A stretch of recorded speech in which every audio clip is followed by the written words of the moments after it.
सहनाववतु सहनौ भुनक्तु सह वीर्यं करवावहै तेजस्विनावधीतमस्तु मा विद्विषावहै। ॐ शान्तिः शान्तिः शान्तिः।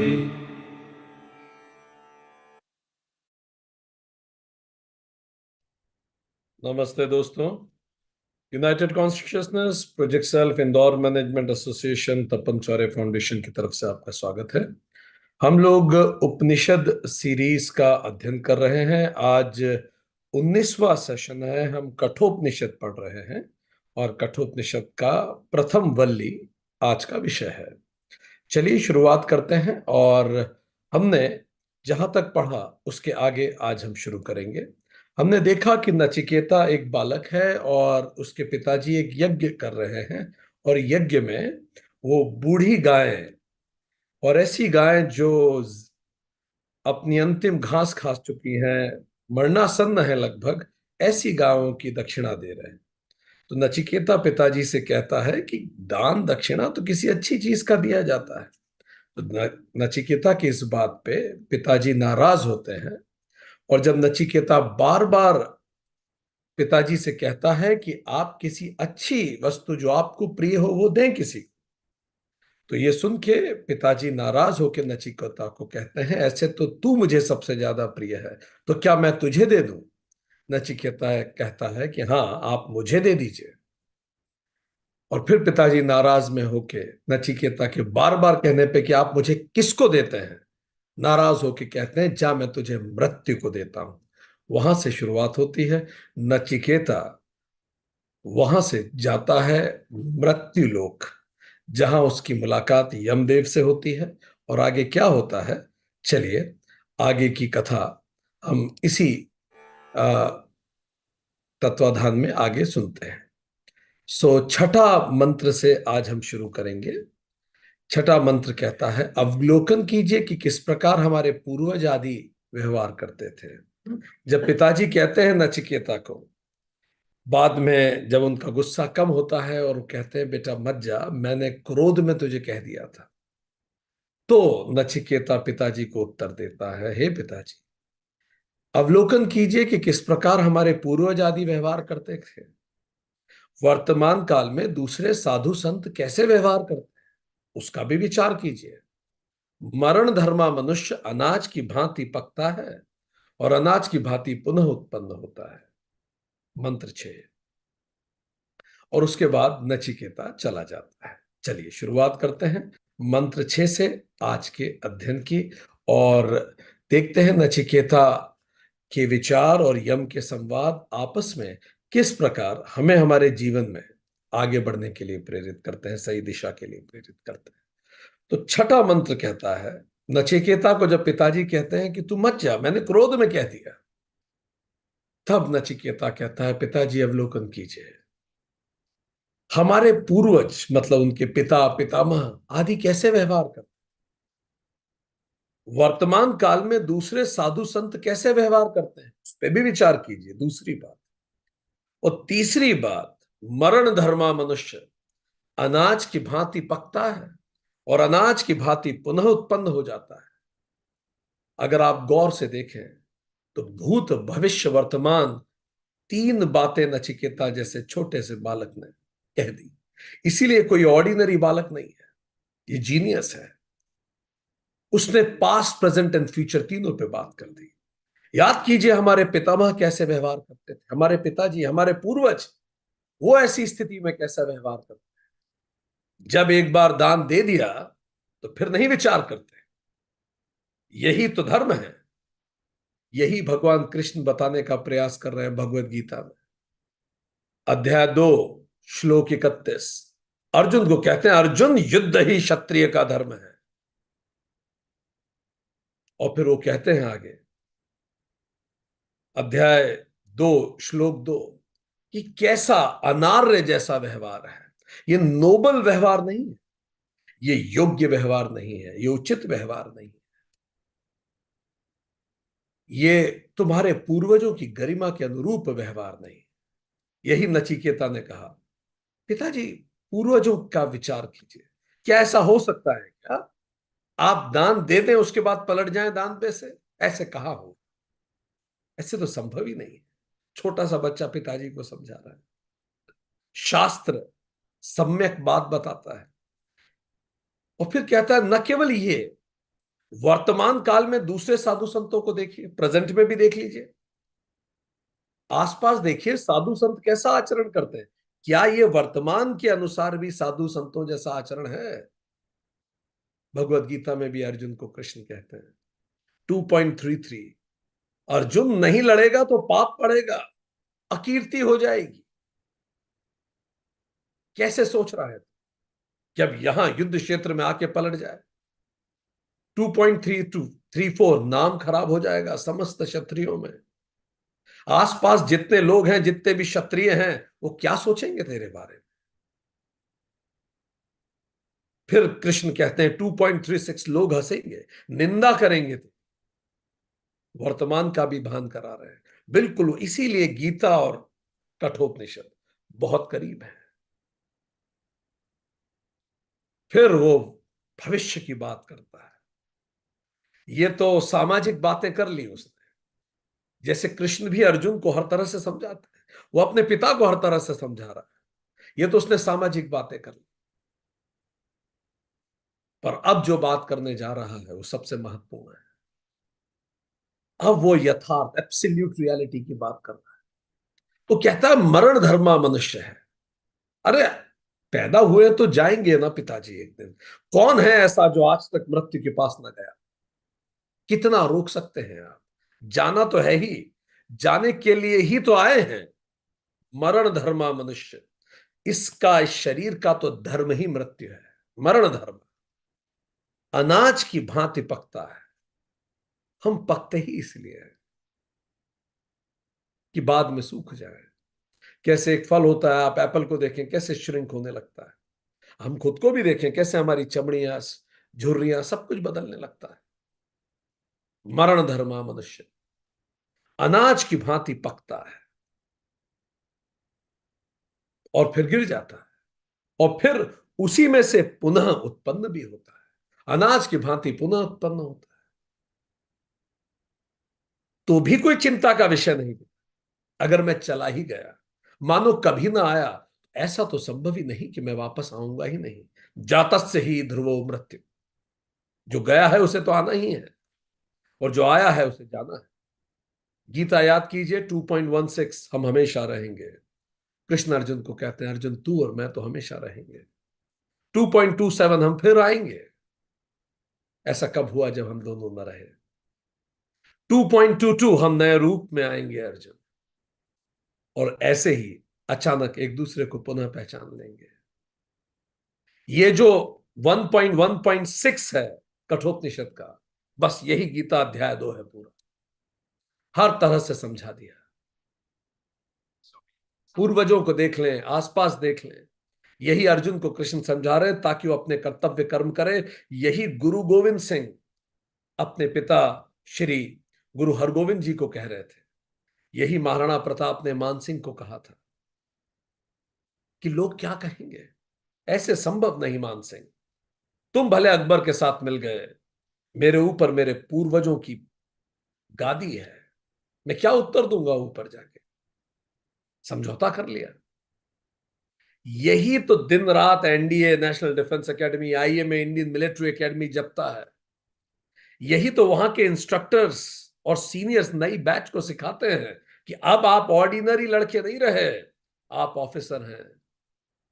आपके कंधे पे इस ब्रिगेड की जिम्मेदारी है। याद कीजिए आपके पूर्वजों ने कैसा व्यवहार किया। आपकी ब्रिगेड में कितने पदम परमवीर चक्र हैं, कितने महावीर चक्र हैं, याद कीजिए पूर्वजों। यही तो आईए में एनडीए सिखा रहे हैं। देखिए बाकी ब्रिगेड में कैसे बलिदानी परंपरा है, क्या परिपाठी है अपने आसपास के साधु संतों। और फिर मौत से क्या डरना। इसीलिए तो फौज में कहा जाता है, जैसे मानेक शाह कहते थे, कि अगर कोई मौत से नहीं डरता तो या तो झूठ बोल रहा है या वो गोरखा है। क्योंकि हम तो यूं गए और यूं आए। यही निर्भीकता तो फौजियों को सिखाई जाती है। यही सोच के कारण चंद्रशेखर आजाद ने स्वयं को बलिदान कर दिया था कि आ जाएंगे फिर से। तो हमारे लिए सबक क्या है इस मंत्र में? ऐसा व्यवहार, कुछ भी व्यवहार करने से पहले पहला पहला पैरामीटर वो याद दिला रहा है वो बालक, पूर्वजों की गरिमा के अनुरूप हो। ऐसा कोई कार्य न करे कि पूर्वजों की गरिमा के वो अनुरूप ना हो। ऐसा कोई कार्य न करे कि माता पिता उस पर गर्व न करें। तो कुछ भी करने से पहले पहला प्रश्न, क्या यह कृत्य पर मेरे माता पिता मुझ पे गर्व करेंगे या पूर्वजों की गरिमा के अनुरूप होगा? दूसरा प्रश्न, वर्तमान में संतों साधुओं के आचरण के मानक के अनुरूप हो। क्या वर्तमान मानक के अनुसार ये कृत्य सही है? यदि कोई आपके साथ ऐसा कृत्य करे तो क्या आप कंफर्टेबल होंगे? क्या यह वर्तमान मानकों के अनुसार ठीक है? और तीसरा, जो निर्भय होकर लिया जाने वाला है, यदि कोई डर ना हो, ऐसे होकर निर्णय लें। डर के कारण गलत डिसीजन न लें। कुछ परमानेंट नहीं है। डर में लिया गया निर्णय आपको गलत दिशा में ले जा सकता है। तो तीनों बातों का ध्यान रखें। भयग्रस्त होकर गलत निर्णय न लें। वो आचरण करें जो साधु संतों के अनुरूप हो, और वो आचरण करें जो पूर्वजों की गरिमा के अनुरूप हो। ऐसा करने से हम हमारे जीवन में निर्णय लेते समय इन तीन प्रश्नों को अगर बार बार, इस मंत्र को 1.16 को अपने अंदर बार बार गूंजने देंगे, तो निश्चित तौर पे हम जीवन में बेहतर निर्णय ले पाएंगे पहले की तुलना में। और इसी के साथ नचिकेता अपना बोरिया बिस्तर लेके यमलोक चले गए। सृष्टि के इतिहास में शायद पहली बार ऐसा छोटा सा बालक यमलोक ही पहुंच गया। और मजे की बात यह थी कि जब वो यमलोक गया तो वहां उपस्थित नहीं थे यमराज। जो वहां पहुंचे तो यमराज थे ही नहीं। 3 दिन तक वो इंतजार करता रहा यम का।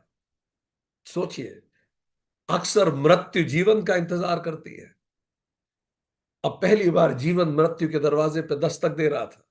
मृत्यु नदारद थी, मृत्यु थी नहीं। वो मृत्यु का इंतजार करता रहा। 3 दिन बाद मृत्यु आई, यम लौटे। और अतिथि के रूप में, अब देखिए मंत्र 7 क्या कह रहा है। अतिथि के रूप में लोगों के घरों में प्रवेश करने वाला साक्षात अग्नि स्वरूप है। इस भाव से ही लोग उसे शांत और प्रसन्न किया करते। ये तो स्वयं अग्नि है जो अतिथि होता है। और वो भी ब्राह्मण अतिथि लिख रहे हैं, अतिथि के रूप में ब्राह्मण आ जाए, ये तो स्वयं अग्नि स्वरूप है। मंत्र कहता है अग्नि जो अंदर की कमियों को जला के राख कर देती है। और इसीलिए सब उसको शांत करते हैं। और फिर यम आतिथ्य जल लेके आते हैं। जैसे यम आए, वो खुद अपने हाथ से पानी लेके आए, ये कहते हुए आप तो अग्नि स्वरूप हैं। ध्यान रखिए, हम पहले पढ़ चुके हैं, यम के अभिन्न मित्र हैं अग्नि। अग्नि ही तो हमें यम तक लेके जाने वाली है दोस्तों, या यम हमें अग्नि तक लेके जाएंगे, दोनों बातें हैं। ठीक। तो ब्राह्मण अतिथि के रूप में, अग्निदेव के रूप में वहां आए। अब ये बड़ी सुंदर सी बात है, इसको ये समझ लेने जैसी बात है। और यमराज जब आए तो उन्होंने जल लेके आए। और फिर 1.8 कहता है, वो भी पढ़ ले, फिर हम एक साथ पढ़ेंगे। यमराज कहते हैं जब वापस आए, जिसके घर में ब्राह्मण अतिथि बिना भोजन किए रहता है, हम मंत्र 8 पढ़ रहे हैं, जिनके घर में ब्राह्मण अतिथि बिना भोजन किए रहता है, उस मंद बुद्धि पुरुष की ज्ञात और अज्ञात वस्तुओं की प्राप्ति की इच्छाओं तथा उसके संयोग से प्राप्त होने वाले सारे फल, प्रिय वाणी से उत्पन्न होने वाले फल, यज्ञादि इष्ट एवं उद्यानादि पूर्व कर्मों के फल, तथा समस्त पुत्र और पशु आदि को अतिथि का असत्कार नष्ट कर देता है। बहुत कीमती बात है। यम ने कहा कि अतिथि 3 दिन रह गया, और जिनके घर ब्राह्मण अतिथि बिना भोजन किए रह गया 3 दिन, जब ये पहुंच गए थे नचिकेता, तो यम के जो दूत थे उन्होंने बोला आप कुछ खा लीजिए। तो नचिकेता ने कहा नहीं नहीं, जब तक मैं मिल ना लूं, जब तक मैं जिस प्रयोजन से आया हूं वो सिद्ध ना हो जाए, मैं अन्न का एक दाना भी ग्रहण नहीं करूं। बिना खाए पिए 3 दिन बैठे रहे, निराहार रहे। तो ये देख के तो और दुरवित हो गए यम, और वो चिंतित पड़ गए कि ब्राह्मण अतिथि अगर भूखा रह गया तो ये तो बहुत बड़ी बात है। बहुत चिंतित हो गए, और क्या क्या कहा फिर से सुन लेने जैसा है। ज्ञात और अज्ञात वस्तुओं की प्राप्ति समाप्त हो जाती है, इच्छाओं तथा उसके संयोग से प्राप्त होने वाले सारे फल खत्म हो जाते हैं। प्रिय वाणी से जो आपको फल मिला वो समाप्त हो जाता है। जितने यज्ञ किए, इष्ट किए, कुएं खुदवाए, उद्यान आदि लगाए, उससे भी जितना पुण्य मिलता है वो भी खत्म हो जाता है। कौन कह रहे हैं? स्वयं धर्मराज। ठीक। कर्मों के फल जो मिलने वाले होते हैं वो रुक जाते हैं। पुत्र और पशु, उन पर भी विपत्ति आ जाती है यदि अतिथि का, ब्राह्मण अतिथि का असत्कार हो गया। तो यमराज घबरा गए। अक्सर जीवन मृत्यु से घबराता है, पर अचानक जब मृत्यु दस्तक पे पहुंची, खटखटाया, जब जीवन ने खटखटाया मृत्यु का दरवाजा, तो एक मृत्यु थी नहीं। इसका मतलब भय बेकार है। हम मृत्यु से भागेंगे तो भय लगेगा। जब आप मृत्यु की आंखों में आंखें डाल के देखते हैं तो आपको पता है जीवन और मृत्यु में कोई अंतर नहीं, बस वो एक कौमा है। तब मृत्यु भी मुस्कुराती है, जीवन भी मुस्कुराता है। पर जब हम मृत्यु से भागते हैं, घबराते हैं, भयभीत होते हैं, तो अपने आप उसकी स्थिति, उसका रूप डरावना होता है। मृत्यु एक कौमा है। तो ये बालक तो स्वयं पहुंच गया और उसने वहां मृत्यु को पाया नहीं, क्योंकि जिस तरह से हमने मृत्यु का चित्रण किया है वो ऐसा विभत्स है, ऐसा कुछ है नहीं। मृत्यु हमारी अनंत यात्रा का एक कौमा मात्र है, और यही उसने पाया वहां। इनफैक्ट मौत चौंक गई, मृत्यु चौंक गई। अब ये यहां एक महत्वपूर्ण बात समझ, बार बार ये शब्द आ रहा है, ब्राह्मण अतिथि, ब्राह्मण अतिथि, ब्राह्मण अतिथि। क्या ये ब्राह्मण किसी जाति के बारे में बात हो रही है? क्या लगता है आपको, ये कौन है ब्राह्मण? क्या ये कोई जाति है जिसके बारे में नचिकेता से यम कह रहे हैं, जो बार बार ब्राह्मण की बात हो रही है? बिल्कुल नहीं। ये वो मंत्र हैं जिनको अक्सर गलत कोट किया गया। 1.1.8, यहां ब्राह्मण का तात्पर्य जन्म से संबंधित न होकर ऐसा सुसंस्कृत व्यक्ति जो मानसिक और बौद्धिक क्षमताओं तथा दिव्यता से संपन्न है। तो कौन है ब्राह्मण? जन्म से नहीं, ऐसा व्यक्ति जो मानसिक क्षमताओं से संपन्न है, बौद्धिक संपन्नताओं से संपन्न है, इंटेलेक्चुअली रिफाइंड, एलिवेटेड है, मेंटली एलिवेटेड है, सुसंस्कृत है, वेल रेड है, शास्त्र ज्ञान रखता है, दिव्यता है, उसमें डिविनिटी है उसके व्यवहार में। अगर ऐसा व्यक्ति आपके घर भूखा रह गया है तो यम कह रहे हैं ये जीवन का सबसे बड़ा पाप है। ऐसा व्यक्ति अगर आपके घर बैठा रह गया और आप पानी भी ना पूछ सके, ये बहुत बड़ा पाप है। तो ब्राह्मण जन्म से नहीं है यहां।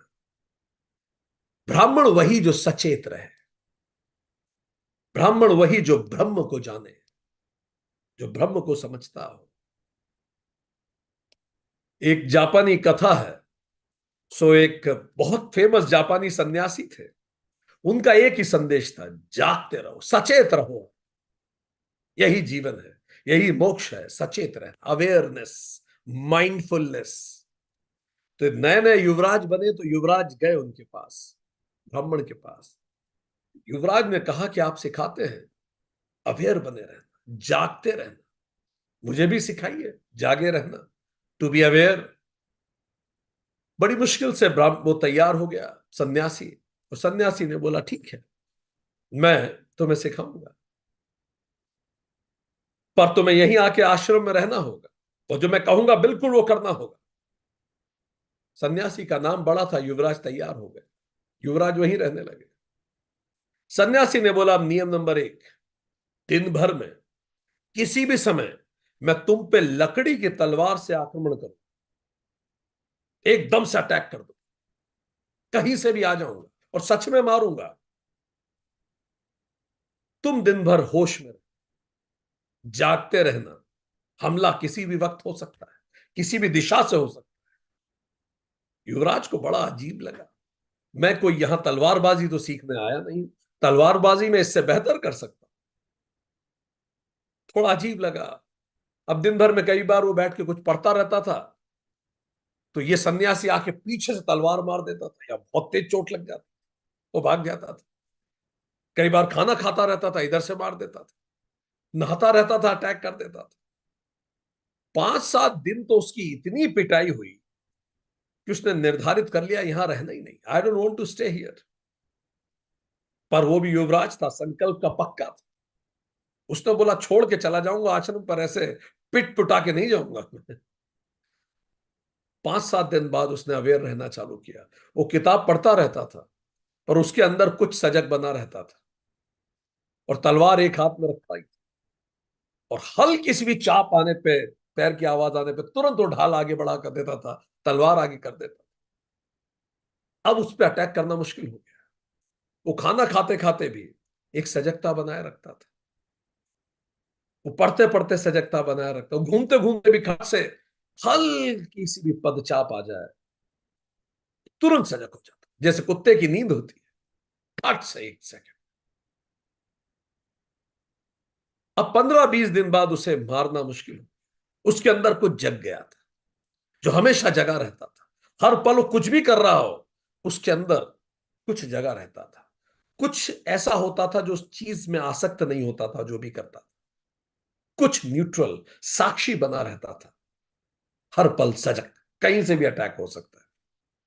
अब 15-20 दिन बाद अब गुरु ने कहा कि अब स्टेज 2 पे हम जाएंगे, अब मैं तुम पर नींद में हमला करूंगा जब तुम सो जाओगे। उसने बोला ये तो अति है, नींद में कैसे? उसने बोला या तो छोड़ के चले जाओ, विड्रॉ कर लो। अब वो पहली स्टेज जीत चुका था तो हौसला बड़ा था, अब वो सो गया। अब अक्सर वो सोते सोते हमला कर देता था, जैसे इसकी नींद लगी खट से तलवार से अटैक, फिर इसकी पिटाई होने लगी। ये तो बड़ा परेशान हो गया, सोते सोते कैसे जगा रहूं भाई, सोते सोते कैसे जगा रहूं। 10-15 दिन इसकी फिर बुरी तरह से पिटाई, ये संभल ही नहीं पाया, इतने हाथ पैर इसके सूजने लगे दर्द से। अब ये सोने से पहले अपनी जागरूकता को बनाए रखने लगा, आंख बंद करके उस पल पे ध्यान करने लगा जिस पल नींद आ रही है, और उस पल के बाद भी उसके अंदर कुछ कभी नहीं सोता था। धीरे धीरे 3-4 महीने की प्रैक्टिस के बाद गुरु के हल्के से पैर की आहट भी, सांस की आवाज भी खट से उसकी नींद खोल देती, और ढाल यहां लेके रख सोता था, खट से आया और ढाल ऊपर कर देता। अब बड़ा मुश्किल होने लगा, इस कदर एकाग्रता थी उसकी उस शांति के प्रति, उस सजगता के प्रति, कि बाकी कई चीजों से उसका ध्यान अपने आप समाप्त। वो हर पल सजग बना रहता, वो कुछ भी करता रहता पर सजग बना रहता। सजगता, ये वही सजगता है जो आप एयरपोर्ट पे कुछ भी खरीदते रहते हैं पर सजग बने रहते हैं कि आपकी फ्लाइट है।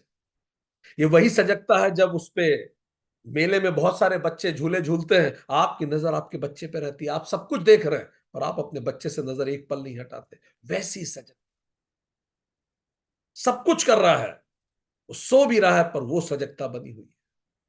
अचानक अटैक हो सकता है, वो एक विचार बनाओ, वो एकाग्रता बढ़ती चली गई, जागरूकता बढ़ती चली गई, उसके अंदर का चौकीदार जगा रहा और एक दिन वो ब्राह्मण हो गया। ब्राह्मण वही है जो हर पल सजग रहे।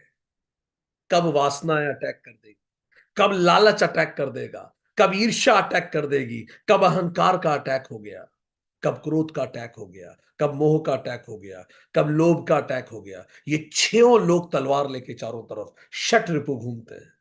ब्राह्मण वही जो हर पल अटैक के लिए सजग रहे।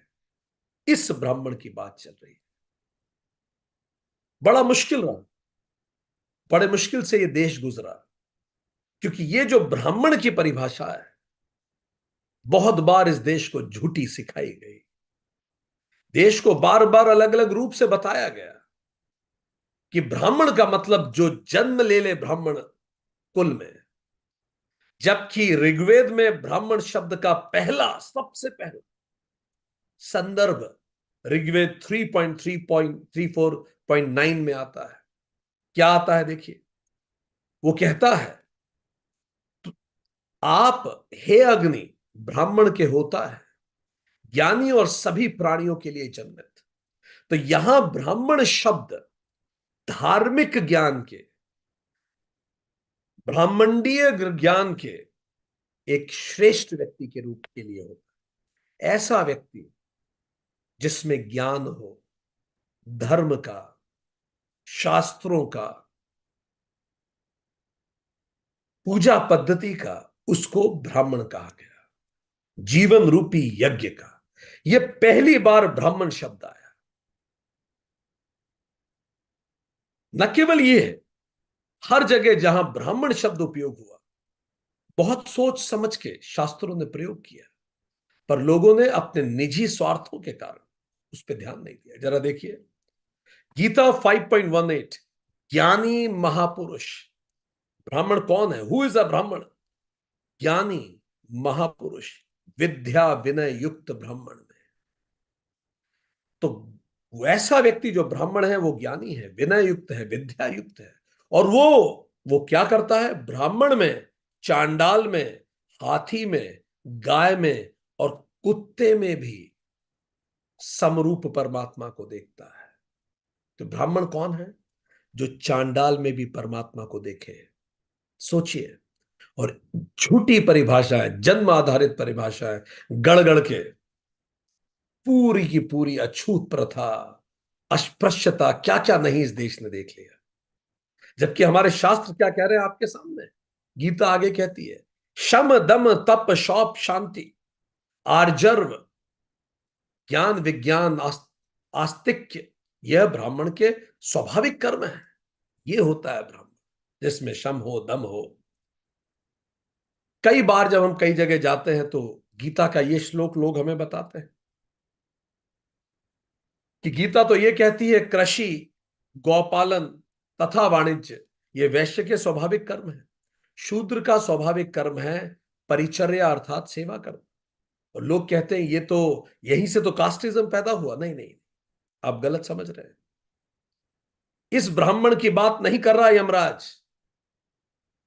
देखिए, इसको समझने के लिए आपको गीता के इसके पहले के कुछ श्लोक पढ़ने पड़ेंगे। ये जो वर्ण है देखिए 4.13, चतुर्वर्णा मया सृष्टा गुण कर्म विभाग च। चारों वर्ण मैंने बनाए हैं गुण और कर्म के आधार पर, जन्म नहीं बोला। तो जिसका स्वाभाविक कर्म परिचर्या है, देखिए वही लिखा है, जो स्वाभाविक रूप से एग्जीक्यूट कर सकता, प्लान नहीं कर पाता, उसकी अकल नहीं चलती।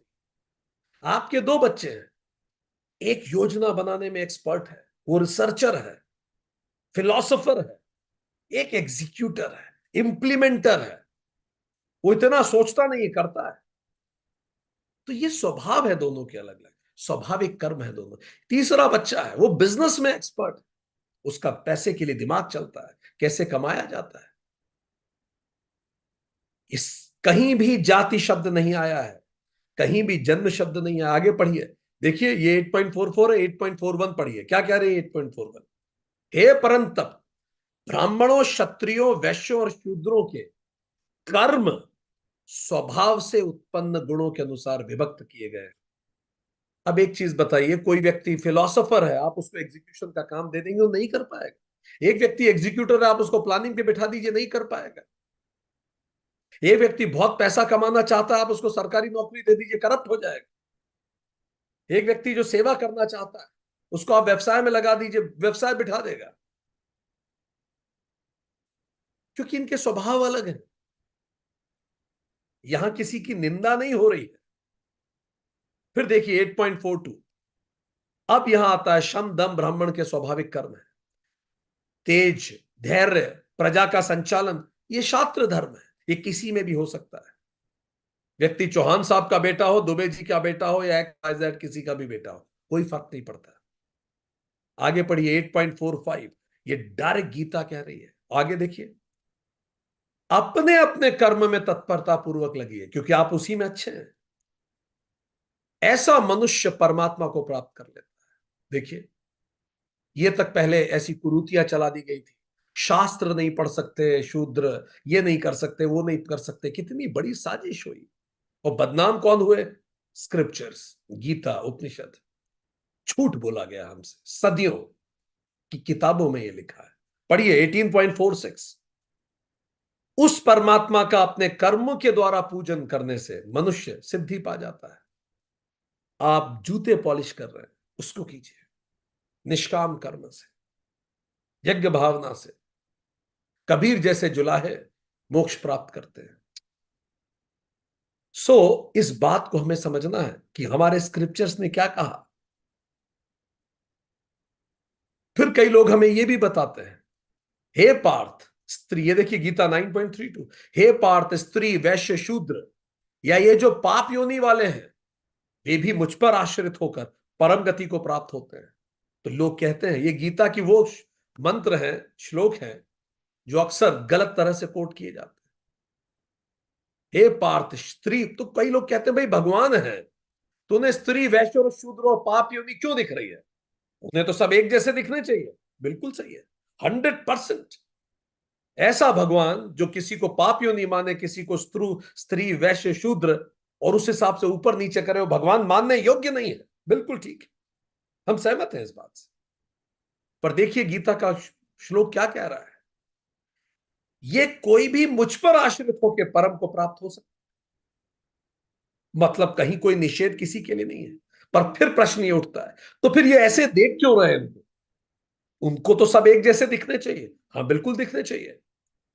फिर देखिए, जैसे संविधान की हर एक कई अनुच्छेदों को दूसरे अनुच्छेद से मिलकर दे पढ़ना पड़ता है, ताकि आपको उसका प्रसंग समझ में आए। सुनिए आगे, ये देखिए, बस इसके ऊपर के मंत्र पढ़, श्लोक पढ़ लीजिए, 1 सेकंड में आपको क्लियर हो जाएगा। जो आप कह रहे हैं वो लिखा तो है 9.29 में, पढ़िए। मैं समस्त भूतों में सम हूं, ना कोई मुझे प्रिय है ना कोई अप्रिय। 9.329, जो भी भक्ति पूर्वक भजता है, मैं उनमें हूं, वो मुझ में है। बात खत्म। मैं सभी में हूं, सब मुझे, ना कोई प्रिय है ना कोई अप्रिय। बात खत्म, ये कह चुके हैं ऑलरेडी। पर आप अगर केवल 9.32 पढ़ेंगे और उसका आपको पता ही नहीं होगा, तो आप गलत समझेंगे ही समझेंगे। 9.3 देखिए, और हम ये सोचते हैं कई बार, वो परमात्मा कितना करुणामयी है, कितना डिटेल में जाके समझाया, तो भी हम गलत समझते हैं। अब 9.29 को और क्लियर करा कि अगर 9.30 में क्या कह रहे हैं, अगर कोई दुराचारी से दुराचारी भी हो, जीवन भर पाप किया, पर उसका मन बदल जाए, अनन्य भाव से सब में मुझे देखने लगे, अनन्य, दो नहीं है, तो फिर वो साधु ही उसे मानना चाहिए। हो गया साधु। हे कौनते, ऐसा व्यक्ति धर्मात्मा बन जाता है, शाश्वत शांति को प्राप्त हो जाता है। एक बार आप अपने अंदर सत्य को स्थापित कर लें, धर्म को स्थापित कर लें, फिर आप कोई भी हो उसको समझाने के लिए, क्योंकि उस समय के समाज में स्त्रियों की स्थिति कमजोर थी, जाति प्रथा बीमारी की तरह फैल चुकी, इसीलिए स्पेसिफिकली समझाया। मतलब पहले तो जनरलाइज बोल दिया, फिर से स्पेसिफिकली बोला था कि लोग और समझ लें। कोई स्त्री हो, वैश्य हो, शूद्र हो, पाप योनि हो, कोई भी हो, इससे कोई फर्क नहीं पड़ता, क्योंकि मुझे तो ना कोई प्रिय है ना कोई अप्रिय है। स्पेसिफिकली समझा दिया, ताकि लोग ये ना कहें हमारे बारे में तो नहीं कहा गया है। कि तुम्हारे बारे में नहीं है, ये लिख दिया, ये सबके बारे में है।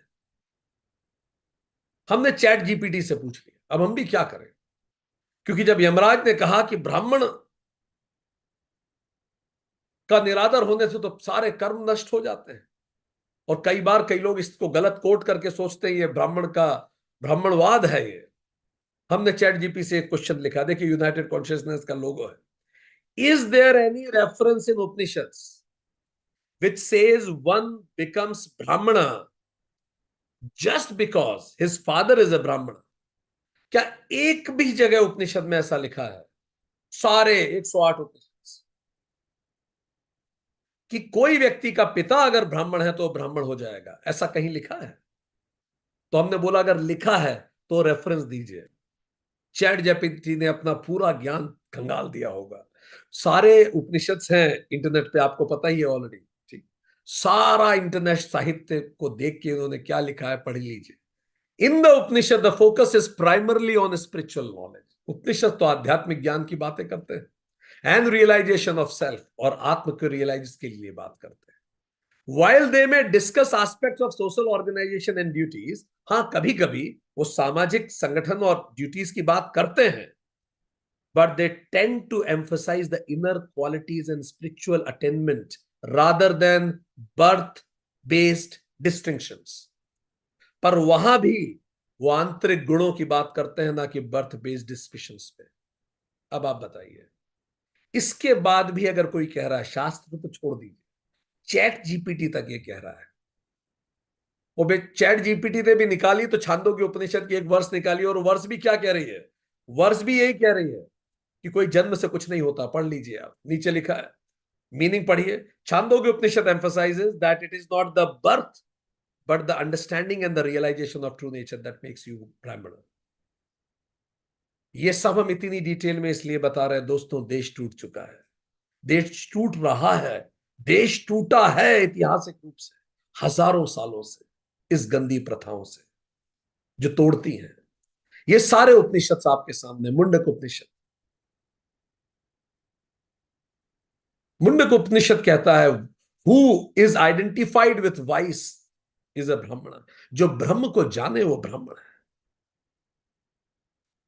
कठ उपनिषद कहता है, देखिए 1.2.23, अ vice man who bye means of meditation on his self realizes that ancient effulgent being who is hard to see, unmanifest, hidden, and who dwells in the depth leaves joy and sorrow far behind।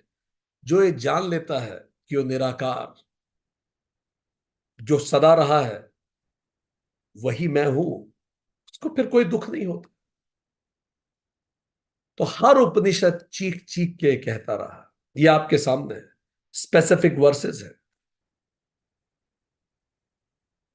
हर उपनिषद ने कहा। देखिए Brihadaranyaka Upanishad 3.5.1, Brahmana seek to know Brahman for they say knowing Brahman all this becomes known. Brahman को जानना ही ब्रह्म हो जाना है, शास्त्र कहते हैं। He who knows the supreme Brahman becomes Brahman indeed. Brihadaranyaka, ब्रह्म को जानना ही ब्रह्म हो जाना है। तो जो ब्रह्म जाने वो है ब्राह्मण। हर उपनिषद ने कहा, एक नहीं आपको सैकड़ों। देखिए Chandogya Upanishad 5.11.1, you are born of good breed but no one is really born noble. तुम किसी भी रिच परिवार में पैदा हो गए हो, कोई भी ब्रीड हो तुम्हारी, पर कोई भी पैदा ब्राह्मण नहीं होता।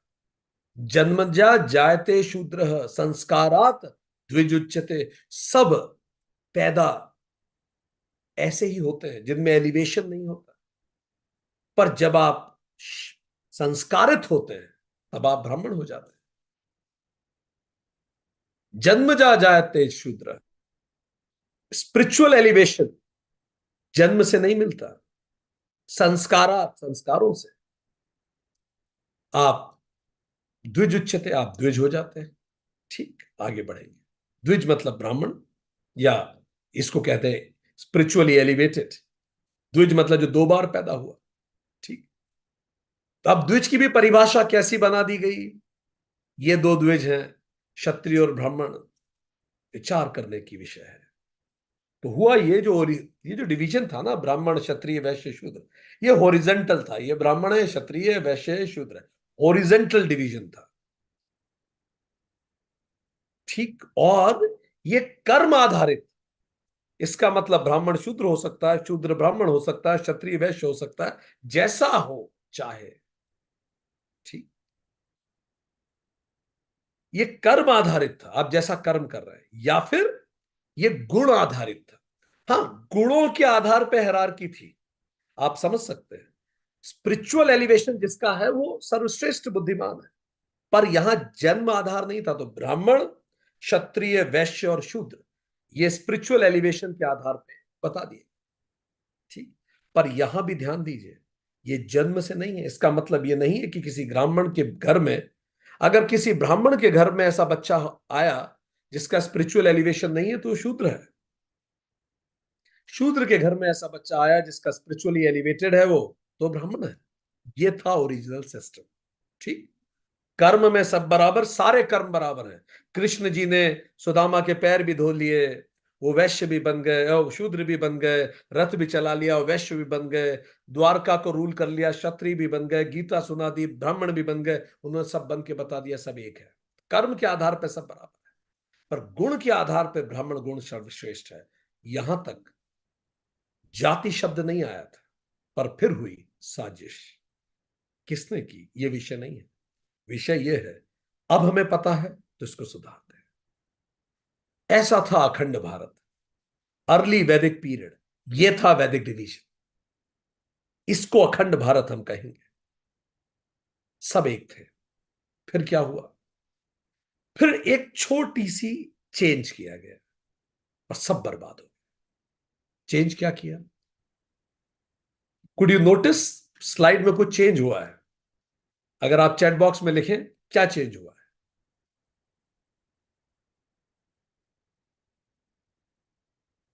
Anybody, did you notice anything? इस डायग्राम में एक चेंज हुआ है। Exactly exactly.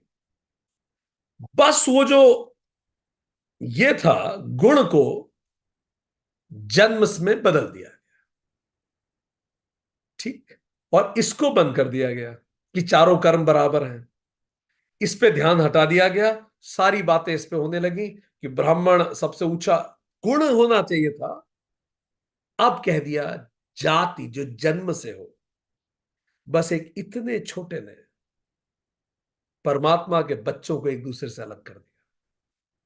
इसीलिए तो चिढ़ गए थे बाबा साहेब अंबेडकर, लड़ लड़ के थक गए, पढ़ पढ़ के थक गए, क्योंकि कहीं नहीं लिखा था किताब। तो अंततः उन्होंने कहा यह सब आपको पुराणों में भले मिल जाए, ये चीज उपनिषद में नहीं मिलेगा। आप चैट जीपीटी में अगर लिखे इंडिक विजडम, तो मनुस्मृति संहिता, मनुस्मृति, कई ऐसे उसमें मिल सकता है।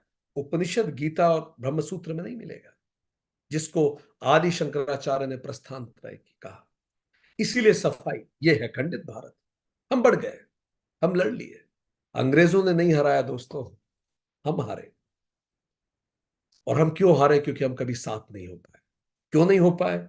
एक छोटी सी गलत तरीके से शास्त्रों का इंटरप्रिटेशन इसने समाप्त कर दिया।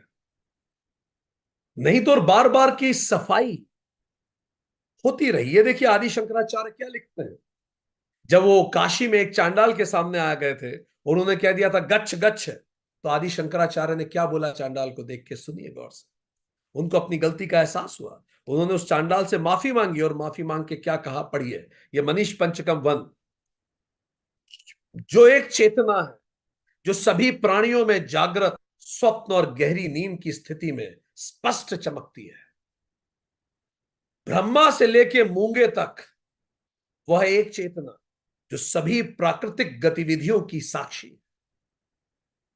तो जो साक्षी बनी रहती। मैं वह हूं और नहीं वह जो मुझे दिखाई देता है। मैं ये नहीं हूं, मैं वो चेतना हूं। अब सुनिए आगे। जो भी इस मजबूत जो भी इसमें मजबूत विश्वास रखता है, जो भी व्यक्ति इस बात में विश्वास रखता है, अब ये क्रांतिकारी बात कह रहे हैं।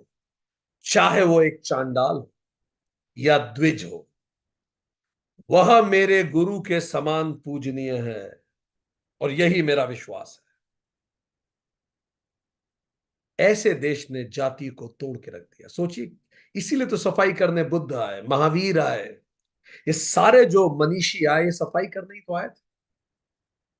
अगले मनीष पंचकम का दूसरा मंत्र, मैं ब्रह्म हूं, यह ब्रह्मांड केवल चेतना है, पूर्ण रूप से प्रकट हो गया बस। सब कुछ अपेक्षाकृत त्रिगुणों के खेल के द्वारा माया शक्ति से जन्मित होता है। ये तो गुणों का खेल है, और ये सब मेरे द्वारा कल्पित है। मैं अच्छा हूं, ये पत्नी है, ये दोस्त है, ये अधिकारी है, ये सब मेरे द्वारा कल्पित है, ये कल्पना ही है। जो व्यक्ति इस चेतना के इस समझ की में मजबूत प्रतिष्ठा रखता है, जो इस बात को समझता है ये सब कल्पना ही है, ये रिश्ते नाते, जो परम शुद्ध नित्य और आनंदमय है, उसमें ध्यान रखता है, वह भले चांडाल हो या द्विज हो, मुझे कोई फर्क नहीं पड़ता, वो गुरु के समान मेरे लिए पूजनीय है, ऐसा मेरा विश्वास है। आदि शंकराचार्य कहते हैं। तो हमने आपको बहुत सारे स्क्रिप्चरल रेफरेंस दिए, केवल एक सिंपल कारण से, आगे से जब भी शब्द का प्रयोग हो, इस शब्द का प्रयोग वैसे ही कीजिएगा जैसे हमारे शास्त्रों ने किया, जैसे यम ने किया। हां, अगर ऐसा कोई व्यक्ति आपके घर आ जाए और आप उसे पानी भी ना पूछे, तो निश्चित तौर पे कर्म बेकार हो गए। अतिथि ब्राह्मण हो तो कितनी बड़ी बात है। इसीलिए पहले ब्राह्मण बोल देना किसी को बहुत बड़ी बात थी उस जमाने में। तो एक राजा कौशिक थे, वो जंगल घु गए, तो जंगल में उन्हें मिले ब्रह्मर्षि वशिष्ठ। ब्रह्मर्षि मतलब जो ब्रह्म को जानता हो, जो जीता हो ब्रह्म को, जो ब्रह्म से एक एक एक एक एक, एक रूप हो गया हो। तो एकदम से, इतना तो समय था नहीं, वो एकदम से आ गए। ब्रह्मर्षि वशिष्ठ ने कहा खाना खाएंगे? राजा ने कहा कि खा तो लेंगे, पर पूरी फौज है मेरे साथ। तो वशिष्ठ जी ने बोला आप चिंता ना करें, आप थोड़ा फ्रेश हो ले, खाना लगवा देंगे। और ऐसा खाना लगा कि राजा कौशिक ने अपनी जिंदगी में ऐसा खाना, इतनी जल्दी ऐसा खाना जो राजा को भी दुर्लभ हो। कौशिक चकित रह गए। कौशिक ने पूछा, तो जैसा एक ब्रह्मर्षि होता है, उन्होंने बोला मेरा क्या है, वो तो एक गाय है हमारी, गौ माता है, कामधेनु, उनको बोलते हैं वो दे देती है, हमें तो कुछ नहीं आता। उसी पल राजा कौशिक को लगा ये तो राजा के पास होनी चाहिए। उन्होंने शास्त्र धर्म क्रोध में आ गए और उन्होंने कहा कि आप मुझे दे दीजिए। वशिष्ठ जी ने बोला नहीं, ये माता दी जाती है क्या, मां का कोई दान करता है, कैसी बात कर रहे हैं? तो बोला अगर आप नहीं देंगे तो मैं ले जाऊंगा, हर लूंगा। वशिष्ठ ने कहा माता का हरण करेंगे आप? युद्ध हो गया। वशिष्ठ तो ब्रह्मर्षि थे, ब्रह्मर्षि मतलब पूरी ब्रह्मांड की ताकत उनके हाथ में थी। उनको तो थाइनोस की तरह चुटकी बजाने की भी जरूरत नहीं थी। उनका तो एक पानी की बूंद भी अगर वो कमंडल से फेंक देते तो सब समाप्त हो सकता है। पूरी ब्रह्मांड की शक्ति उनके पास है, वही तो ब्रह्मर्षि है। ब्रह्म के साथ एक रूप हो गया। बुरी तरह से राजा कौशिक हार गए, सारी सेना के साथ परास्त हो गए। अब उन्हें लगा कि यह बात तो सच है कि मेरी सेना में ताकत नहीं है उनके बराबर। उन्होंने भयंकर तप किया, शिव की तपस्या की, दिव्यास्त्र प्राप्त की, और फिर पहुंचे लड़ाई करने। ऋषि वशिष्ठ को इतना सा भी क्रोध ना आया। उन्होंने बस आंखें बंद की और ब्रह्मास्त्र को याद किया। सारे देवता और सारे सब दौड़ के चले आए। वो बोला प्रभु ये ना करें, आप ब्रह्मास्त्र चला देंगे पूरा ब्रह्मांड हिल जाएगा। फिर से हार गए राजा कौशिक। परेशान हो गए राजा कौशिक, क्या करें? उन्होंने फिर तप किया, बहुत तप किया, 1000 साल कहते हैं तप। अब इंद्र घबराने लगा कि ये तो बड़ा राजसिक व्यक्ति है, तप करके पता पड़ा कि वहां न गया वशिष्ठ की तरह, कहीं स्वर्ग को ही जीतने ना आ जाए, तो मेनका को भेज दिया गया। तप में तो बड़े प्रगाढ़ थे वो कौशिक। पर जैसे ही मेनका आई, उनका तप भंग हो गया। मेनका के साथ उन्होंने शादी कर ली, घर बसा लिया, शकुंतला नाम की पुत्री हो गई। ये वही शकुंतला है जिन्होंने बाद में दुष्यंत से शादी की और उनके पुत्र भरत हुए, जिनके नाम पे भारत का नाम भारत है। इसका मतलब वो सब जीत सके, पर वो काम को न जीत सके। फिर उनको लगा कई सालों बाद ये तो गड़बड़ हो गई यार, कहां चले थे कहां पहुंच गए। ऐसा कई लोगों के साथ होता है, कहां चले थे कहां पहुंच गए। अवेयरनेस खत्म होते ही धावा हो जाता है। हमने पढ़ा था, चारों तरफ से हमला होता है। तो काम विश्वामित्र ने फिर घनघोर तप किया। इस बार रंभा को भेजा गया, पर विश्वामित्र एक बार सॉरी कौशिक एक बार चले जा चुके थे। राजा कौशिक एक बार चले जा चुके थे। अब उन्होंने रंभा से, उन्हें कोई फर्क नहीं पड़ा, उनका तप चलता रहा, उन्होंने काम जीत लिया था। रंभा जैसी अप्सरा से उनका मन नहीं डोला। अब जब उन्होंने और शक्ति अर्जित कर ली, उसके बाद इसी दौरान ऐसा हुआ कि एक व्यक्ति था, एक राजा था, उसका नाम था त्रिशंकु। वो वशिष्ठ जी के पास गया और बड़ी मिन्नत करके उनको प्रसन्न करके बोला कि आप, मैं चाहता हूं मैं सशरीर स्वर्ग पहुंचू, सशरीर स्वर्ग पहुंचू।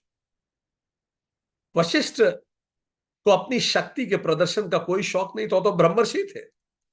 उन्होंने बोला ये संभव नहीं, ये कभी हुआ नहीं, ये हो नहीं सकता, ये प्रकृति के नियम के विरुद्ध है, नहीं ये नहीं हो पाएगा, मना कर दिया। त्रिशंकु इनके पास पहुंच गए। जब ये इनके पास पहुंच गए, त्रिशंकु राजा कौशिक के पास, अब तो ये तो देवर्षि थे, अब राजर्षि हो गए थे। अब राजा नहीं बचे थे तो ऋषि, राजा और ऋषि हो गए। इनके पास पहुंच गए तो इनको अपना शौर्य प्रदर्शन करना था। इन्होंने बोला ठीक है, मैं अपनी शक्ति से तुझे सशरीर स्वर्ग में पहुंचा देता हूं। इन्होंने यज्ञ शुरू किया और सशरीर उसको स्वर्ग में पहुंचाने लगे। ऊपर उपद्रव हो गया, ऐसे कैसे सशरीर कोई स्वर्ग में आ रहा है। ऊपर से इंद्र ने अपनी ताकत लगाई, इधर से इन्होंने लगाई। अब इनकी ताकत इंद्र के बराबर ही थी, इंद्र आने नहीं दे रहा था और ये पुश कर रहे थे। अंततः कुछ नहीं हो पाया, वो बीच में अटक गया, त्रिशंकु हो गया। तो इन्होंने अपनी योग साधना से उसको बोला ठीक है, मैं तेरे लिए एक नया स्वर्ग बना देता हूं, एक पैरेलल यूनिवर्स खड़ी कर देता हूं, मल्टीवर्स। तो इतने शक्तिशाली हो गए कि एक मल्टीवर्स खड़ी करने लगे। इंद्र ने कहा कि स्वर्ग तक ठीक है, पूरी यूनिवर्स। तो उन्होंने एक नया स्वर्ग खड़ा कर दिया। तो इसमें त्रिशंकु राजा उल्टा लटक गया। इसलिए जब हमारी पार्लियामेंट, एक सरकार नहीं बन पाती पूरी, तो कहते हैं त्रिशंकु पार्लियामेंट है, लटकी हुई पार्लियामेंट है। इस सब के लिए भी आप धन्यवाद दे सकते हैं राजा कौशिक को। पर अभी भी वो अहंकार नहीं जीते थे। उन्होंने फिर तप किया बहुत ज्यादा और अंततः वो सब कुछ जीत गए। अब उनको स्वयं ब्रह्मा ने कहा कि तुम अब ब्रह्मनिष्ठ हो गए, पर बस एक शर्त थी कि कोई एग्जिस्टिंग ब्रह्मनिष्ठ एक बार तुम्हें ब्राह्मण बोल दे। तो उस समय धरती पे केवल एक ब्रह्मनिष्ठ था जिसकी सबसे ज्यादा वैल्यू थी, ब्रह्मर्षि वशिष्ठ। तो ब्रह्मा ने कहा कि मैंने तो तुम्हें दे दिया वर, तुम ब्रह्मर्षि हो, पर अगर तुम चाहते हो कि तुम्हें मान्यता मिल जाए इस एलीट क्लब की, इन अ वे, एक बार अगर वशिष्ठ तुम्हें कह दे ब्राह्मण, तो तुम ब्राह्मण हो गए। फिर तुम क्षत्रिय नहीं बचे, तुम ब्राह्मण हो गए। वो पहुंचे वशिष्ठ जी के पास, अब सब कुछ बदल गया था। अब उन्हें कामधेनु वामधेनु कुछ नहीं चाहिए थे, अब तो बड़े एलिवेटेड थे, स्वर्ग बना सकते थे, यूनिवर्स खड़ी कर सकते थे। उन्होंने बड़ी विनम्रता से जाके वशिष्ठ जी को झुक के नमन किया। अच्छा होता यह था, अगर कोई बराबरी का व्यक्ति होता था तो दूसरा व्यक्ति भी झुक के नमन करता था, और अगर वो व्यक्ति छोटा होता था स्पिरिचुअल एलिवेशन, तो दूसरा व्यक्ति आशीर्वाद दे देता था। तो अब ये देखना चाहते थे वशिष्ठ क्या करते हैं, इसीलिए वो झुके।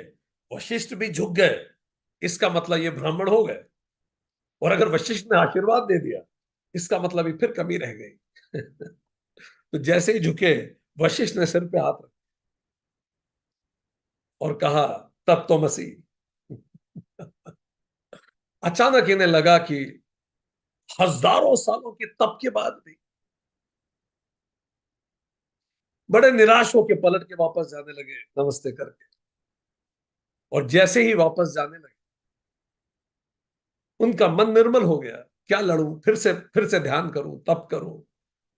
जैसे ही बड़ा निर्मल मन होके फिर से गए तप करने के लिए मुड़े, पीछे से आवाज आई ऋषि ब्रह्मर्षि वशिष्ठ की।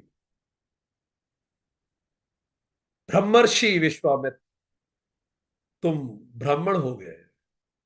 आंखों से आंसू निकल गए ब्रह्म विश्वामित्र के, गले लग गए वो वशिष्ठ जी के। बोला मेरे कान तरस गए थे आपके मुंह से सुनने को। वशिष्ठ ने मुस्कुरा के बोला मैं बस देख रहा था कि कहीं हल्का सा भी अहंकार तो नहीं बचा। जब तुम झुके, मैंने तुम्हें आशीर्वाद दिया तो तुम्हारे अंदर मुझे क्रोध नहीं लगा। तुम्हारे अंदर ये बात आई कि मैं और कैसे इंप्रूव करूं। तुम्हारा अहंकार शून्य हो गया। तुम काम जीत चुके, क्रोध जीत चुके, अहंकार जीत चुके। तुम्हारा स्वागत है विश्वामित्र। और उस दिन से राजा कौशिक विश्वामित्र हो गए, सप्तऋषि हो गए। ये कथा हमने इसलिए सुनाई, ब्राह्मण होना इतना कठिन है, इतना कठिन है ब्राह्मण होना। और इस ब्राह्मण की बात कर रहे हैं यमराज।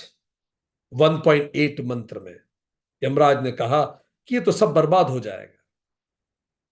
फिर 1.9, 1.1.9 यमराज कह बोले हे ब्राह्मण, तुम नमस्कार योग्य अतिथि होकर भी मेरे घर में 3 रात तक निराहार रहे। अतः एक एक रात्रि के बदले में मुझसे एक एक वर मांग लो।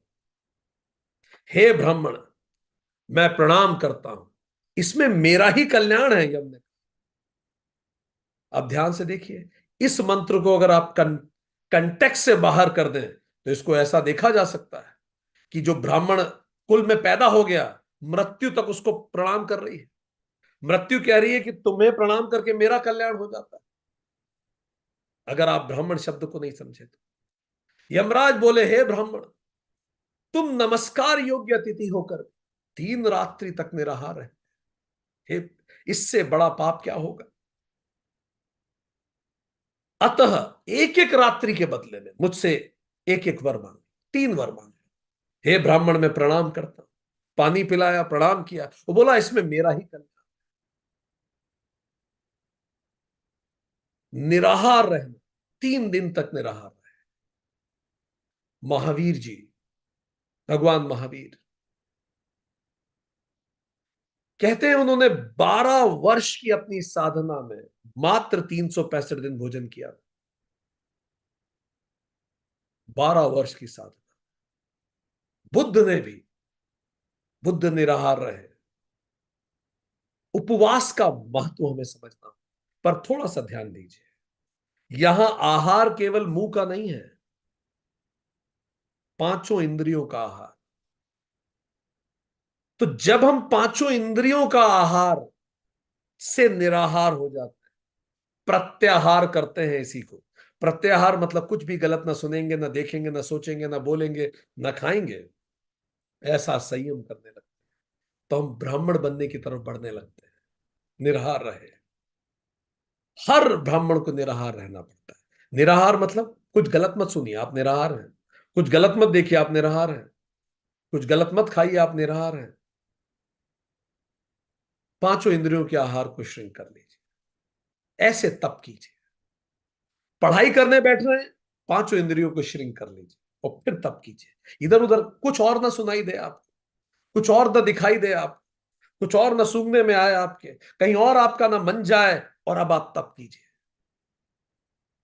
ऐसे निराहार रह के तप कीजिए जैसे नचिकेता ने किया।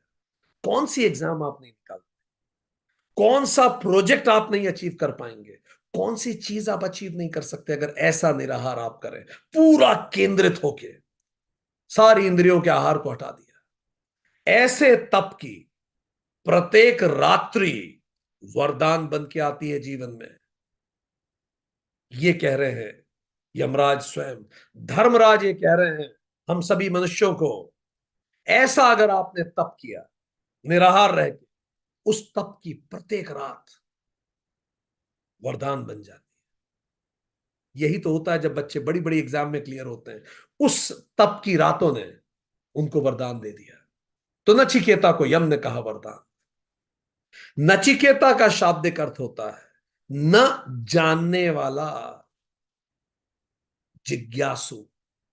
ऐसा जो जानना चाहता है और वो जानता नहीं, उसको हम क्या कहेंगे? नचिकेता। हम सब ही तो नचिकेता हैं। हम ब्रह्म को नहीं जानते, हम सब ये चिन्ह नचिकेता है। और हम सबका शिक्षक है मृत्यु। ऋग्वेद कहता है ब्रह्म सूत्र में, आचार्यो मृत्यु, गुरु मृत्यु है, ये शास्त्र कहते हैं। यहां तो मृत्यु गुरु है, गुरु भी मृत्यु है। अगर कोई गुरु है तो मृत्यु है। क्या मतलब? कैसे गुरु मृत्यु है? गुरु तो जीवन देता है हमें, पर ऋग्वेद कह रहा है गुरु तो मृत्यु है। कोई बताएगा? लिखिए चैट बॉक्स में, कैसे गुरु मृत्यु है? हम तो ये मानते हैं गुरु जीवन देता है, गुरु के जाने के बाद जीवन को जीने का नया रास्ता मिलता है। गुरु मृत्यु कैसे है? हम सब नचिकेता हैं और हर गुरु मृत्यु है। अगर वो गुरु है तो गुरु मृत्यु है। बताइए how? Write down in chat box whatever comes to your mind. कैसे है गुरु मृत्यु? बहुत सुंदर, बहुत सुंदर। आपके उत्तर बता रहे हैं कि आप एलिवेटेड बैच हैं। I am very happy. हम में जो कुछ भी मृत्य है, मर सकता है, गुरु से मिटा देता है, मार डालता है। हम में जो कुछ अनित्य है, हमारा अहंकार, हमारा मन, बुद्धि, चित्त, ये सब हटा देता है, सबको मार डालता है। जो कुछ मिट सकता है गुरु से मिटा देता है। और जो अनित्य है हमें, बस उसको छोड़ता है। इसीलिए गुरु मृत्यु है, मार डालता है हमारे अहंकार को, हमारे सारे, हमारे अभिनिवेश को, हमारे राग को, हमारे द्वेष को, हमारी अविद्या को। जो इनको मार डाले वो गुरु है। इसलिए गुरु मृत्यु है, आचार्य मृत्यु। इसीलिए गुरु से कर्णप्रिय बातें सुनने का उद्देश्य रख के नहीं जाना चाहिए। गुरु अगर चुभता भी बोले तो मार डाल रहा है आपके अहंकार को। गुरु शिष्य को शास्त्र कहते हैं तिस्त्रो रात्रि ही गर्भे विभर्ती। गुरु जो है वो शिष्य को 3 दिन और 3 रात अपने गर्भ में रखता है, जैसे माता रखती है 9 महीने। तो शास्त्र कहते हैं तिस्त्रो रात्रि ही गर्भे विभर्ती, 3 दिन रात अपनी ज्ञान की गर्भ में रखता है और फिर उसे जन्म देता है, उसे द्विज बनाता है, उसे ब्राह्मण बनाता है। ये 3 दिन रात क्या है? ये 3 दिन और रात गुरु गर्भ में रखता है और फिर जन्म देता है। और फिर कह रहे हैं मार भी डालता है। कितनी अजीब बातें हैं, आप देख रहे हैं। जन्म भी देता है, एक तो कह रहे हैं गर्भ में रखता है और 3 दिन बाद जन्म देता है। और वही शास्त्र कह रहा है आचार्य मृत्यु, मार डालता है। बिल्कुल दोनों एक ही बातें हैं। वो हम में से सारे मर जाने वाली चीजें मार डालता है। अनश्वर है, जो भी नश्वर है उसको खत्म कर देता है। और जो बचता है हम में अनश्वर, नित्य ब्रह्म, उसको जन्म देता है। और 3 दिन रात क्यों? क्योंकि वो हमारे तीनों शरीरों को मार डालता है। रोज एक शरीर को मारता है। एक ये सूक्ष्म शरीर की हत्या करता है, उसको खत्म कर देता है, वो मृत्यु को प्राप्त कर देता है। कारण शरीर वासनाएं खत्म कर देता है, मन, बुद्धि, चित्त, अहंकार को खत्म करता है। तो तीनों शरीर को मार देता है और अमृत को जन्म देता है। तो मारता इन तीनों शरीरों को है, जन्म अमृत को देता है। तीनों ताप को मार देता है, आधि भौतिक, आधि दैविक, आध्यात्मिक। आदि भौतिक, मेरी किसी से आपसी में अच्छी पट नहीं रही है, गुरु से मिलता हूं, वो उस ताप को खत्म कर देता है, उस दुख को खत्म कर देता है। दूसरा नेचुरल, कुछ शरीर में व्याधि आ गई, सॉरी, कुछ दैवीय आपदा आ गई, कोई चीज ऐसी हो गई जिसको मैं कंट्रोल नहीं कर सकता, मैं उससे बड़ा दुखी हूं, गुरु उस ताप को खत्म कर देता। आध्यात्मिक, मेरी खुद की सोच में कुछ गलत हो, मैं कहीं आध्यात्मिक प्रगति नहीं हो पा रही, गुरु इन तीनों ताप को खत्म कर देता। फिर गुरु तीनों शूल को मार डालता है। अच्छा, तीनों ताप को खत्म करके किसको जन्म देता है? शांति, शांति, शांति। मैं तीन ताप लेके गुरु के पास जाता हूं, गुरु तीनों ताप को मार डालता है, क्योंकि गुरु मृत्यु है और जन्म तीन शांतियों को देता है, और बीच में यज्ञ गुरु स्वयं बन जाता है और उसकी ज्ञान अग्नि बनती है। वो अपनी ज्ञान अग्नि में मेरे ताप को खत्म कर देता है।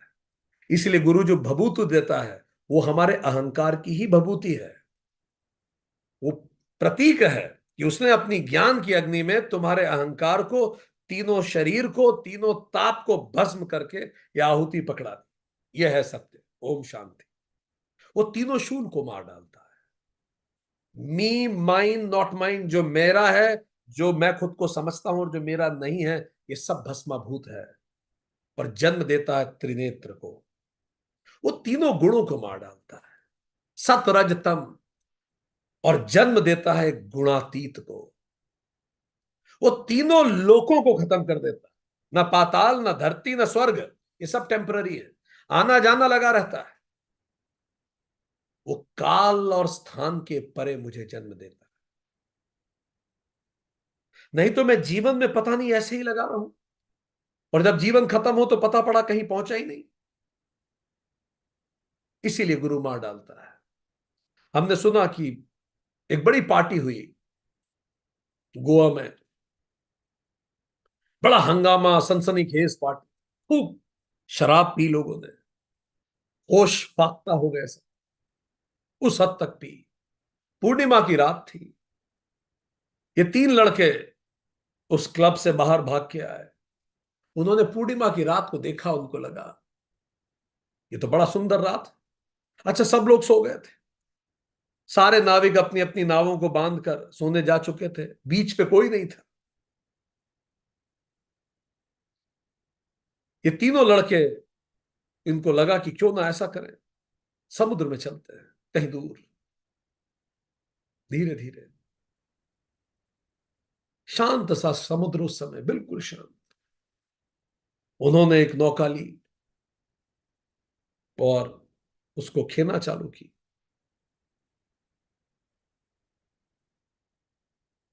एक डेढ़ घंटा हो गया खेते खेते, बिल्कुल शांत पानी पे।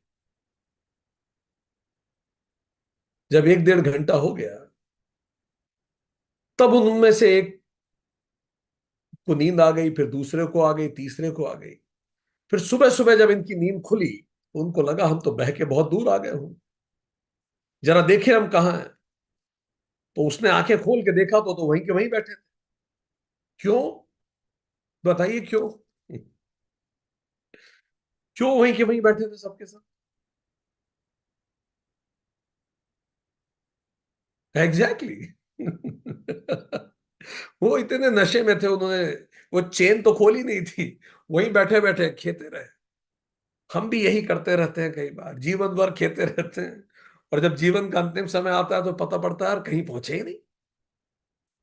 वही असुरक्षा है, वही डर है जो बचपन में थे, वही घबराहट है, कहीं भी नहीं पहुंचे। इसीलिए गुरु की जरूरत होती है, वो चेन खोल देता है। Go ahead. इसीलिए यम कह रहा है, ब्राह्मण को कल्याण प्रणाम करने में ही मेरा कल्याण है, यम ने कहा। जब ऐसे व्यक्ति को मैं प्रणाम करता हूं जो सुसंस्कृत है, मानसिक क्षमताओं में दिव्य है, बौद्धिक क्षमताओं में दिव्य है, तो मेरा ही कल्याण होता है, यम ने कहा। फिर पहला वर मांगता है नचिकेता। ये पहला वर 1.1.10। हे मृत्यु, मेरे पिता गौतम शांत संकल्प हो, प्रसन्न मन हो, क्रोध रहित हो, और जब मैं आपके पास से पिता के पास वापस लौटूं तो वो मुझ पर प्रसन्न होकर बोले, तीनों वरों में से ये पहला वर मैं मांगता हूं। बड़ा कीमती बात उसने कही। हे मृत्यु, मेरे पिता गौतम शांत संकल्प हो, प्रसन्न मन हो, क्रोध रहित हो। और जब मैं आपके पास से पिता के पास वापस लौटूं तो मुझसे प्रसन्न होकर बात करें। यह मेरा पहला वर है। गौर से देखिए, ये इतना ज्ञानी है बालक कि उसे पता है even death cannot take you a second before your time. स्वयं मृत्यु भी आ जाए तो आपको एक क्षण पहले नहीं ले जा सकते। भले आप मृत्यु के घर दस्तक देके आ जाएं। यह है धर्म का नियम, यह धर्मराज है, वो वापस भेज देगी आप। इसलिए निर्भीक होके जी, कुछ हो जाए, एक क्षण भी आपको मृत्यु छू नहीं सकती आपके समय के पहले। निर्भीक होके जाए। तो उसने कहा जब मैं लौटूं तो खुश होके मिले। कितनी सुंदर बात है। आप देखिए, यही ब्राह्मण के गुण है। नचिकेता यूं ही ब्राह्मण नहीं है। पिता ने मृत्यु के पास भेज दिया और सोच क्या रहा है? क्या कारण होगा? कुछ तो कारण होगा, पापा ने भेजा है तो। There must be some thoughts in his mind. ब्राह्मण गुण पहला, टू फॉरगिव, तत्काल माफ कर दिया, बुरा ही नहीं माना। शायद ये ब्राह्मण गुण है उसमें। श्री राम ने भी, जब दशरथ उनसे बड़े प्रसन्न हुए थे, वनवास के दौरान की यह घटना है, जब उन्होंने संस्कार किए थे दशरथ जी की जीवात्मा की शांति के लिए, तो उन्होंने पूछा था कि मैं तुमसे प्रसन्न हूं, एक वर मांगो। उन्होंने वर मांगा था कैकेयी को माफ कर दें प्लीज। सोचिए कितने फॉरगिविंग है श्री राम। तो पहला, फॉरगिवनेस, ये ब्राह्मण गुण है। उन्होंने ही तो कहा था 100 बार धन्य वो एक भरत की माई। उन्होंने उन्होंने भरत को भी कहा एक भरत की माई। उन्होंने भरत को भी कहा 100 बार धन्य वो एक भरत की माई। उन्होंने भरत को भी कहा अपनी मां को माफ करो, उससे फिर से प्रेम से मिलो। पहली क्वालिटी ब्राह्मण होने की, फॉरगिविंग, एक्सट्रीम फॉरगिविंग। दूसरा, to have faith in divine plan. एक डिवाइन प्लान है जो मैनिफेस्ट हो रहा है, उसमें पूरा विश्वास। खुद से पूछते रहिए क्वालिटीज हैं क्या। ये ब्राह्मण का गुण है। एक पल भी संदेह नहीं, जो हो रहा है होगा, देखेंगे सब ठीक है। अपनी तरफ से अपना बेस्ट करें, do your best and leave the rest. तीसरा, अनकंडीशनल लव। प्रेम में कोई शर्त नहीं। उसने बोला मेरे पिताजी इस वक्त प्रसन्न रहे, जबकि इतना नाराज होकर भेजा था, अभी भी चिंता पिताजी की। Unconditional love. चौथा, एम्पथी एंड कंपैशन। दूसरों के प्रति करुणा। वो जानता था पिता दुखी होंगे, इसीलिए तो श्री राम ने दशरथ जी को वनवास के लिए बात करने का मौका तक नहीं दिया, क्योंकि दशरथ जी की स्थिति देख के राम जी समझ गए थे वो दुखी हो।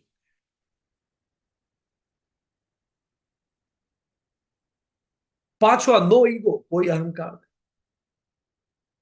कोई अहंकार नहीं। ये कुछ क्वालिटीज का प्रदर्शन किया नचिकेता ने, क्योंकि वो ब्राह्मण था। यमाचार्य ने कहा 1.1.11, हे नचिकेता, तेरा पिता उद्दालक